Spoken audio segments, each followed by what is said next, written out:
is up, you guys? Welcome back to another one. If you are new to the channel, I am Gold Pony. I do new car, truck, SUV reviews on YouTube, and today we are in the new 2021 Honda CR-V, courtesy of Apple Honda in York, PA. For more information on their inventory, please feel free to check out the link in the description box below. And so wanted to check this one out today because 0% financing in like the first time in forever for the Honda CR-V, which is a wonderful thing. Above average reliability according to Consumer Reports, which also is a wonderful thing. Production actually originally began back in 1995, producing the 1997 model year, believe it or not, but still, this thing has been around for quite some time now. Essentially is a legend, not the Acura that you're thinking of, but still a legendary status because it has been around that long.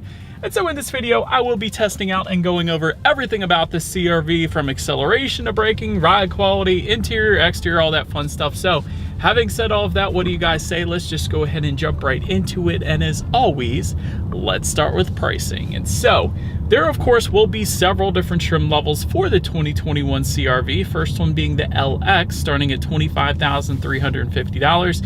EX for $27,860, EXL for $30,450, and then the Touring, which is the one we have today, starting at $33,650. And so that was all pricing for the front wheel drive configuration. If you wanted to add all-wheel drive to any of those trims, simply add $1,500 to any of those prices. And so regardless of trim level that you go with, the power plant on the CR-V is going to be the same. Powering this beast is a 1.5 liter turbocharged inline 4-cylinder engine, putting out 190 horsepower at 5,600 RPM, 179 pound-feet of torque, coming in at 2,000 RPM. Power sent to front wheels or all wheels through a CVT. 0 to 60 time comes in at approximately 7.5 seconds. Top speed, if you're interested, 103 miles per hour, with MPG numbers coming in at 28 in the city, 34 highway for the front wheel drive, 27 in the city, 32 then on the highway for the all-wheel drive. Either way, taking regular unleaded fuel. But so that before we do any kind of acceleration test or anything like that, I did want to mention there is an Econ button, or a Econ drive mode, I guess, so to speak. And this is a drive mode back when I had my Civics I use all the time in my absolutely crazy commute to the Inner Harbor every single day. Essentially what that drive mode does is adjust things like the throttle response, the shift points, and actually the climate control settings as well. So when you hit that, it is going to dial back the climate control slightly, but that is to give you better MPGs, and it actually does make a substantial difference with your MPGs when you put it in that Econ driving mode. So I did want to mention that the little green light is going to pop up on your digital gauges there, letting you know you're in that driving mode. And by the way, also there is a little LED lighting on the very top of those gauges, is going to change in color depending upon how you're driving and in a given time as well. So I've always liked the Honda's kind of done that with really all of their vehicles. But having said that, now what do you guys say? I am actually going to find a straightaway off the main road here, and we're going to do a quick little acceleration here on our straightaway, and let's see how quickly we can get this new 2021 Honda CR-V here up to speed. All right, in 3, 2, 1, and the engine shut off. Perfect timing. There we go.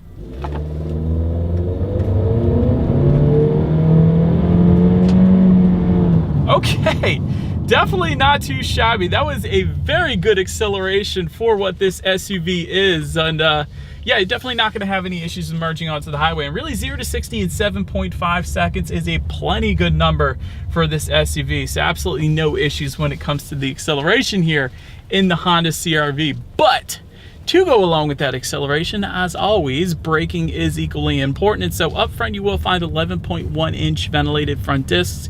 In the back, 10.2-inch solid rear discs. As far as that 60 to 0 stopping distance goes, it comes in at 129 feet. Now, I will say it's not the best out there. Some SUVs do come into the 130s, but I typically do like to see SUVs coming in the lower 120s, if not the 1-teens, like the Honda HR-V, for example. That has excellent braking, believe it or not. So anyways, a little bit on the high side, but braking feel is plenty fine for this one. It is a little bit softer than some of the other competition, but it's not bad. But touching on suspension and handling, up front you're going to get a McPherson strut front suspension. In the back, independent multi-link rear suspension, of course, front and rear stabilizer bars. As far as ride quality goes, that is plenty fine. Really, the CR-V has never had any issues with ride quality. It's always been perfectly fine. Another thing I really love is cabin noise, or the lack thereof. Honda does cabin noise very well compared to a lot of the competition. It's very isolated in here.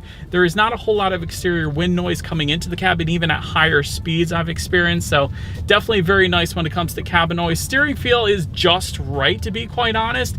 It's definitely not too heavy, it's definitely not too loose, so it is perfect for the CR-V, I will say that as well.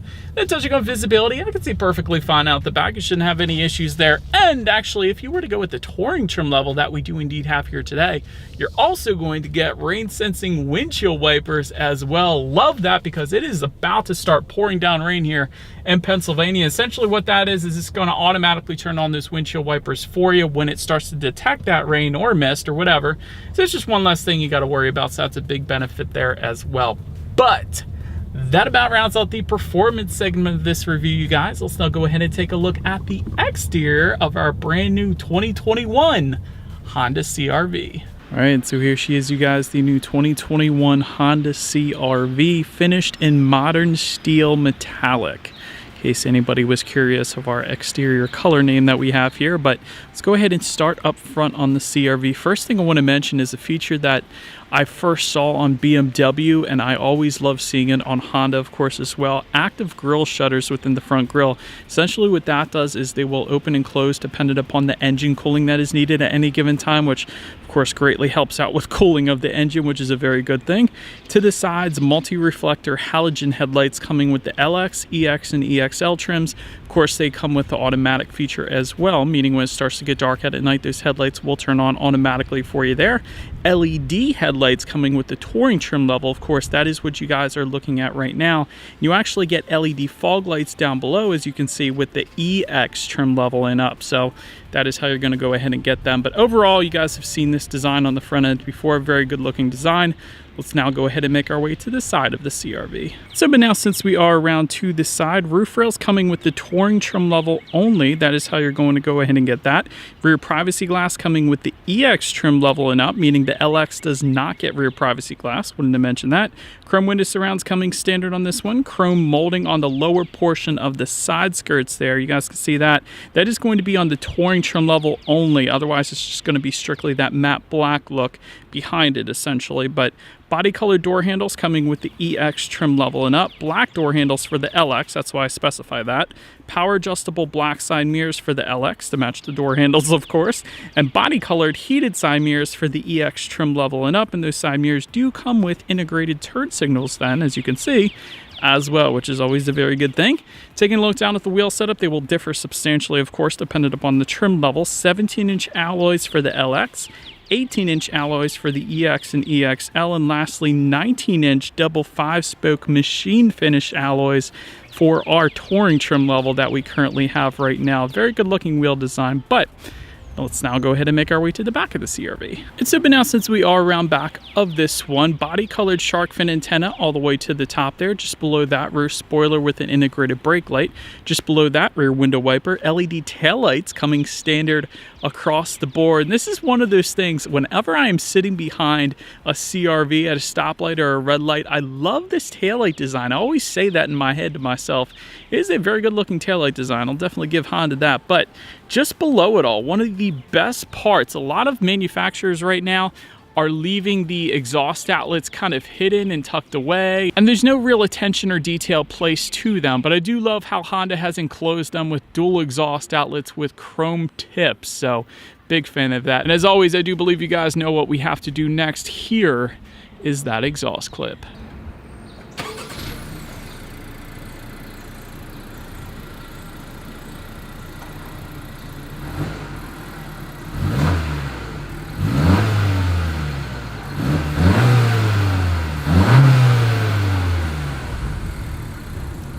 Alright, so now since we are around back of the CR-V, when it comes to opening that rear liftgate, there is a button on the key fob itself. That is one way. Simply hold that down. There's also, of course, a button on the liftgate itself, and there is a button by the driver's side left knee then as well. And One further than that, if you go with the touring trim level that we have today, that touring trim level actually also gives you a hands-free power liftgate, which is super convenient as well. But once opened up, cargo capacity comes in at 39.2 cubic feet. If that was not enough space, there is a 60-40 split, meaning the rear seats do fold down, bumping that up to 75.8 cubic feet. And by the way, it was super easy folding those rear seats down. There are 2 levers found in the cargo area. Simply just pull those and the rear seats do fold down automatically for you there, so that is definitely pretty nice.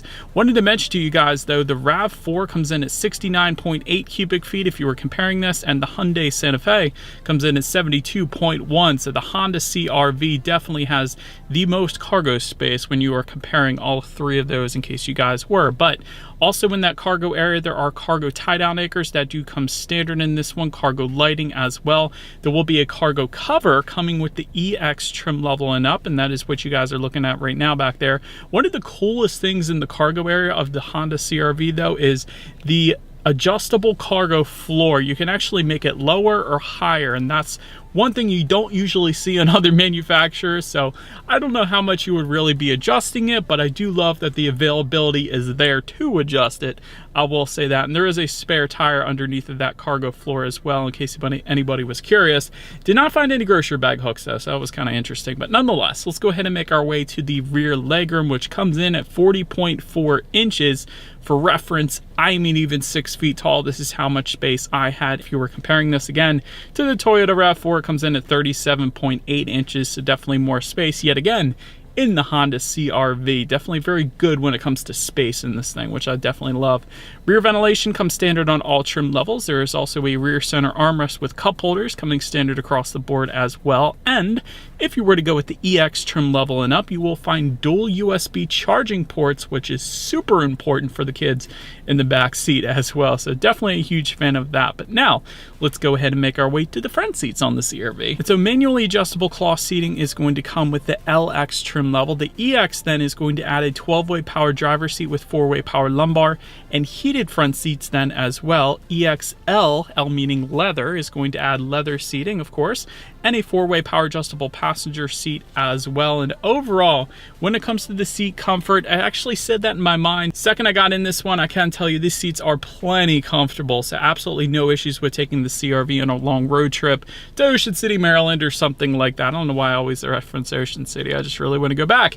But seats are definitely comfortable, I will say that. But then taking a look at the steering wheel, it is tilt and telescoping. It is leather wrapped for the EXL and Touring trim levels, and it will actually be heated then as well for the Touring trim that we have today. That button's located on the right side of the steering wheel. So that is super nice for super cold days in Pennsylvania, quite unlike today, which is kind of nice in PA here. But anyways, let's now go ahead and make our way to the startup. Let me first start by showing you guys the key. You do have your Honda logo on the one side, and when you flip it over, lock, unlock, that button to pop the rear hatch, and this circular button is going to be your remote start, which I love. That comes standard with the EX trim level and up. But push button start also coming standard with the EX trim level and up. So all I am going to do is simply put my foot on the brake and press that engine start button, which is located just to the left of the infotainment screen, which we'll get to in a second here. But first, let's check out the gauges here. The majority of those gauges, of course, being completely digital. You do have your engine temp all the way to your left, fuel information to your right, and of course the digital display, which can be controlled by using the steering wheel mounted controls found on the left side of the steering wheel, giving you things like when you need your next oil change, tire pressure information, radio settings, and of course a large digital speedometer, trip A, trip B, outside temperature, your basic stuff essentially. So pretty much everything you could possibly want up there. Very cool looking display, very cool looking gauges in my personal opinion. So I'm definitely digging it. But now let's make our way to overall interior quality. A power moonroof coming with the EX trim level and up, overhead sunglass holder for every single trim level of the CR-V. And Honda actually does this one better, because you actually, when you press that overhead sunglass holder, get a rear conversation mirror, or as I like to refer to it as, the school bus mirror. So you can spy on the rear passengers and then yell at them when they are not listening to you. So I don't know, I always find that pretty cool. And that's a Honda thing. I don't know if any other manufacturers are doing that still right now, but I like it. But HomeLink controls coming with the EXL trim level and up. That's going to be found just behind that rear conversation mirror there. Automatic climate control coming with the LX, meaning you can set your own temperature and it'll get there for you. Dual zone climate control coming with the EX trim level and up, auto dimming rear view mirror for the EXL trim level and up, ambient lighting for the Touring trim level only, wireless phone charger for the Touring trim level only as well. That's found just below the shifter here. And by the way, shifter is actually kind of located not so much in the area between the driver and passenger seat, but directly located just underneath the infotainment screen. And the CR-V's kind of done that for a while, and the Honda Civic Si actually did that with their manual transmission back in the day as well. It was so weird driving that manual, let me tell you guys. But anyways, this isn't a review of that car, so that's where the shifter is located. Overall interior quality is great, actually. I'm absolutely loving it. You got wood trim everywhere, just above the passenger side glove box, on the doors, right around the wireless phone charger as well, so I'm a big fan of that. There's also stitched leather above the passenger side glove box. There's some gloss black accents along with that as well. My only constructive criticism really is there is some matte black plastic just behind the wireless phone charger and right around the shifter, but other than that, interior quality is wonderful in the CR-V. And we do have the top trim level, so that might contribute to that a little bit as well, but I'm really digging it. Once again, well done Honda there. But let's now go ahead and take a look at the tech display. 5-inch LCD screen coming with the LX. Nobody wants that. But if you were to go with the EX trim level and up, you will get a 7-inch color touchscreen display. That is currently what you guys are looking at right now. That gives you Bluetooth and audio streaming, Android Auto, Apple CarPlay. You're only going to get that on the 7-inch color touchscreen display, meaning free navigation as long as you have a smartphone displayed up on that screen. So that's definitely a big selling point there. Factory navigation system coming with the Touring trim level only, although you don't really need it these days as long as you have a smartphone, like I was saying. Radio information you can also check out up there as well. And by the way, when it comes to the sound systems of the CR-V, 4 speakers and 160 watts for the LX, 6 speakers and 180 watts for the EX, and 8 speakers and 180 watts for the EXL, and lastly 9 speakers and 330 watts then for the Touring that we have today. So literally a different number of speakers for every single trim level of the CR-V. That's kind of interesting, but nonetheless, I do believe you guys know what we have to do next. Let's go ahead and turn on the radio, see what we got playing today, and let's test out the clarity of this one. It's not bad. Definitely a good amount of bass. You can tell there's a subwoofer with that 9-speaker sound system. 330 watts is plenty fine as well. But having said that, there are better sound systems out there, of course, but that is definitely a very nice sound system for the CR-V. I will say that. But last thing I wanted to mention to you guys on that infotainment screen is when you do put the CR-V in reverse, you will find a multi-angle rear view camera. Multi-angle meaning there are 3 little buttons at the bottom portion of that screen you can press for the multi-angles, and that of course is going to let you know who or what is behind you. That comes standard on every trim level, by the way. And that is going to lead us into safety. And so IIHS top safety pick for the Touring trim level only that we have today, and the reason behind that is because it's the only trim level, of course, that comes with LED headlights, and the other headlights aren't that bright comparatively speaking to LEDs and HIDs for that matter as well. But nonetheless, front side carrying airbags do come standard. In the back, you're going to have latch, aka lower anchors and tethers for children for the rear car seats, rear child door locks, tire pressure monitoring system, but also all trim levels will also get Honda Sensing, and that is the big one. That gives you all the fun advanced safety, including forward collision warning, adaptive cruise control, lane departure warning, automatic high beams, collision mitigation braking system, road departure mitigation system, and lane keep assist then as well. And then in addition to that, if you were to go with the EX trim level and up, you will also get an acoustic vehicle alerting system and a blind spot monitoring system with rear cross traffic alert then as well. And so when it comes to my final thoughts here of the Honda CR-V, the acceleration pretty darn good, I will say that, comparatively speaking to the other vehicles in its segment. Fuel economy, once again, very darn good. Cargo space really is where this one pulls ahead of the pack when you're comparing it to the competitors, because 75 plus cubic feet of cargo space is definitely a good bit, and borderline almost jumping up to the next segment as well. So that is definitely a good bit of cargo space in this one. Reliability is great. You guys could check out consumer reports for that. Honda CR-V has kind of been known for that for quite a while now. Tech is kind of falling behind. That's what I would say on constructive criticism. Would have liked to have seen a different fully digital gauge cluster, including that engine temp as well as the fuel information on the left and the right there as well. Also, a 5-inch infotainment screen should not even be in existence anymore in 2021. I will say that. The 7-inch color touchscreen that we have today, it's good, but most other vehicles right now are at minimum 8 inches, if not like 12.3 inches, and that's for vehicles like Hyundai and Kia even. So that is one thing that's slightly falling behind. Multicolor ambient lighting would be pretty cool in my personal opinion as well. But the only other thing I can think of, and I don't think Honda's going to change it, is the CVT is somewhat emotionless. I'm sure they got a lot invested in that at this point, but it would be nice to see maybe an 8-speed automatic or 10-speed automatic or something like that, so that way you can stick with the fuel efficiency that it's currently getting, but you can add a little more motion to the driving then as well, as opposed to this boring CVT that we have. But nonetheless, that is about it for this one, you guys. Thank you so much for watching. Feel free to put in the comments what you think of the new CR-V. I always like to read your comments. Be sure to hit the subscribe and the bell notification button if you're into new car reviews. That is what we do here on this channel after all. Do appreciate you guys watching more than you know, and I will see you guys all in the next video. Stay gold.